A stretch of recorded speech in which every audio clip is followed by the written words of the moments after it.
Alright, you damn weeb, SwordBurst 3 finally came out, and this is the closest thing we have to SAO in real life, so let's check this out.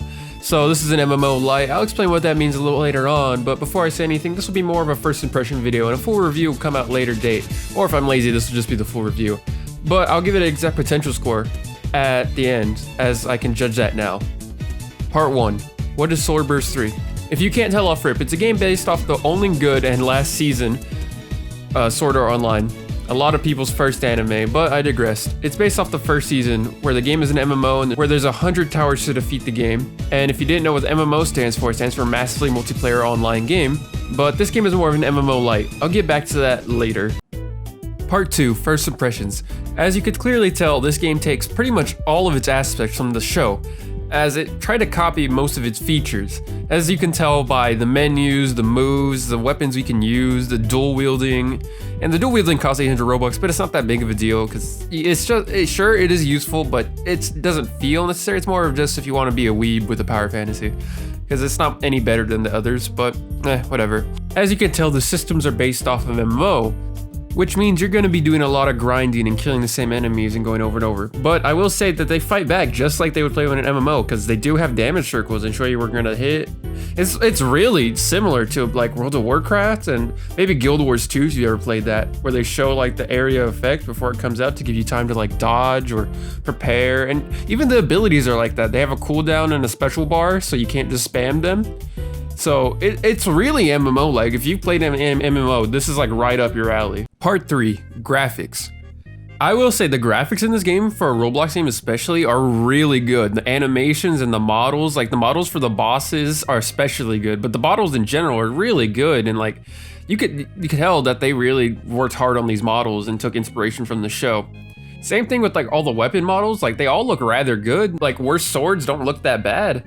I'll give them props for that. I don't know who worked on this, like team anyways, but they did a great job. From the starting area grasslands to the tree forest and near the starting area to the second floor being full of hell, and then the boss rooms, one feeling all hell-like and the other one feeling like a gold regal place. They did a great job. The visuals in this game are top tier for the site. I see why people are excited for this game. And the combat's very simple, but it's complex enough where it's fun, especially when you're fighting bosses. This game really shines when you're fighting the bosses, because they have a lot more moves and they're a lot more varied. And you just basically, you have this little bar at the bottom that's like your cooldown bar basically. So it allows you to use moves, and moves all cost a certain amount of points to use. So it's depending on what moves you're using and what the points they take to use. So, and even when you do use them, they have a cooldown after you use them. So you can't spam it even if you have the points. So it's still good to use other moves. It's a real nice system. I really like it. It really adds some variety to the gameplay, because if you could just spam all your moves like constantly, even with no cooldown, you would just use one move the whole game. So it was a good idea to add the cooldown bar at the bottom. And as I said earlier, that the bosses and the enemies show little area markers where they're gonna hit. And so you can dodge with the Q button, but there's a cooldown, so you can only dodge like 6 times before you're on a cooldown. So you have to plan your dodges carefully, because some bosses take like 3 to 4 dodge to get out of their area, or else you're gonna get hit. And the bosses hurt. Bosses hurt. They can kill you in 2 hits if you're not careful. So glad the bosses are actually like bosses, because they're meant to be like tower bosses, the final area on that floor. So I'm glad they're hard, and they also have a lot of drops, and a lot of them are pretty rare, so it's gonna take a while. And this gets me to my next point. Part 4, the endgame. The endgame, you're going to be farming bosses for equipment. Just like most MMOs, you're going to be farming. As there's no raids yet, but these guys are strong enough where it's still worth having a team. And having a team makes this more fun, as you can trade equipment around, since you all have your own dedicated drops. Thank God for that. This game would have sucked without dedicated drops.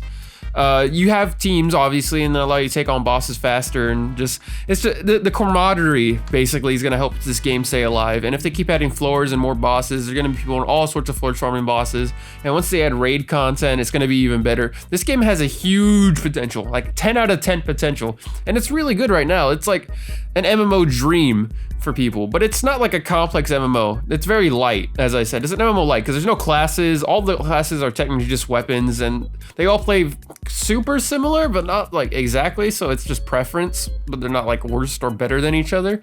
So I said it's like an MMO light. So let's get to my final thoughts. Part 5, final thoughts. So for this game's overall score, as of right now, this is the first release, I believe. I'll give it a 6 because it's nothing special, but it's special for the platform. I haven't seen an MMO like this like a true MMO like this ever, I believe. And for potential, I give this a 10 out of 10 because you can go on for infinity. Even if they don't want to reach floor 100 and they don't want to call it quits there, they can just keep going. It's adding more floors and floors. It's just a lot of potential. They can add more weapon types, which they're already doing. They're adding scythes apparently, and third floor is coming out soon. There's so much they can do. So 10 out of 10 for potential. This is gonna be a weird video because this was not scripted. This was more of a first impressions video.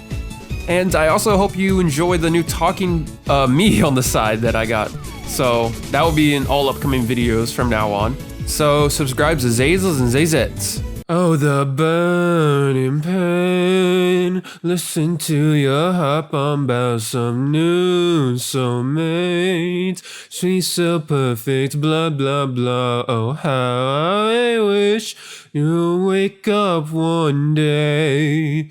Run to me, confess your love. At least just let me say that when I talk to you, oh, Cupid walks right through and shoots an arrow through my heart. And I sound like a loon, but don't you feel it too? Confess I loved you from the start.